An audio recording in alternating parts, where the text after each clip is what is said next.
Every city hides secrets. In Kansas City, one of them has been sitting in plain sight for nearly 50 years. People drive past every day, blind to the magic behind this door.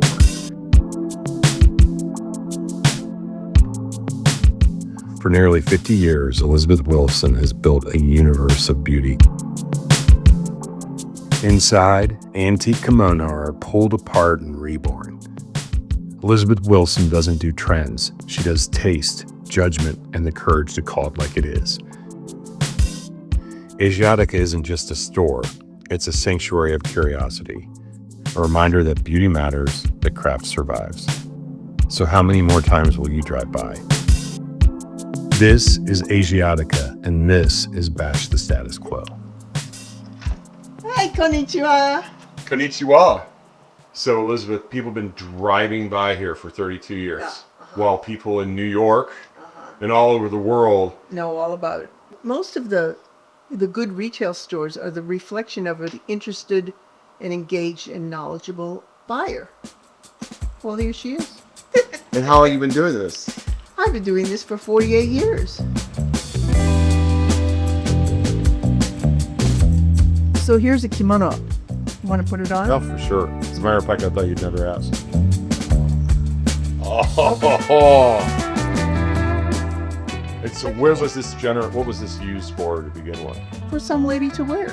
And how do the Japanese wear the kimonos? You might wear a cotton one, or you might wear a summer one, or you might wear one that's wool, something that is practical for the season.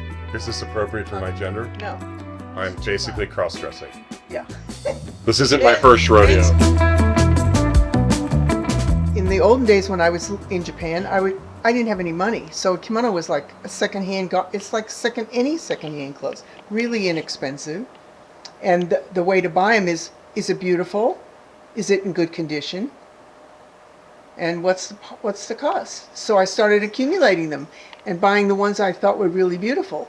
And then, you'll come in and you'll say, this doesn't fit. I'm not going to buy this. I look like I'm coming out of the bath. And it's a costume. It's not really a wearable garment for you. So then we thought, well, we take them apart and we can make a beautiful jacket out of that. So you start taking them apart and you end up with these long rectangles of fabric, which are completely recyclable. Easy. Here's a strange question. Intact. What about pockets? No pockets. You can use the inside of the sleeve, or you can tuck things into your obi. Obi. It's like a fanny pack. It's a big, wide. Fancy fanny pack. How many times have you been to Japan? Many. Probably 40. Once you decided to start doing the kimono, what was it like to go over there and start buying the fabric? You have to look for the secondhand clothing market, which is similar to American vintage clothing, secondhand. There's the junk, and then you can go up, you follow the fabrics up. One good textile dealer will lead you to another one if he wants to. And then you go to these secondhand clothing dealers, secondhand kimono dealers, who deal, if they're good, they deal mostly with Japanese, not with foreigners. Because foreigners, they assume, and they're probably right, don't understand the nuances of fine old textiles. Do you speak Japanese? Enough to get in trouble. Could you say something to us in Japanese right now? That would be... Like, how much is this kimono? Yeah, say that. Kono kimono wa oikura desu ka? Do you have to ever use some of your charm to get them to like... Always use charm. Always?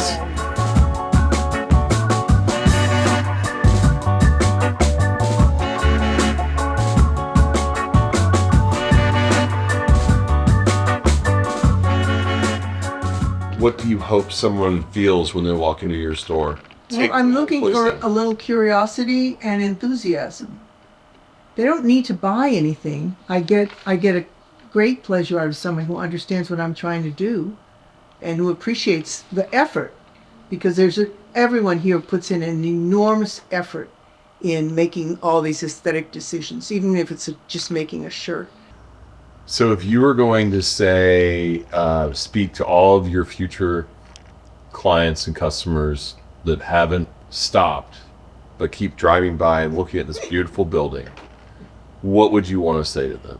I would say, come in and look, because we might have something that you've never seen before. Somebody asked me when I first was going to open the store. How do I know what people will like?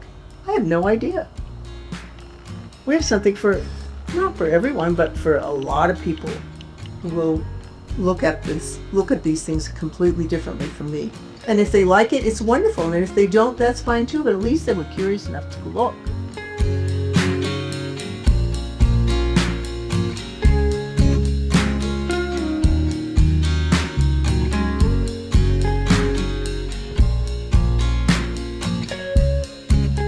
What does bash the status quo mean to you? I mean, manners do count. A certain amount of conformity is required to live in society. It is? Yes. Ugh. But beyond that, I mean, we're all different. Why shouldn't we think differently?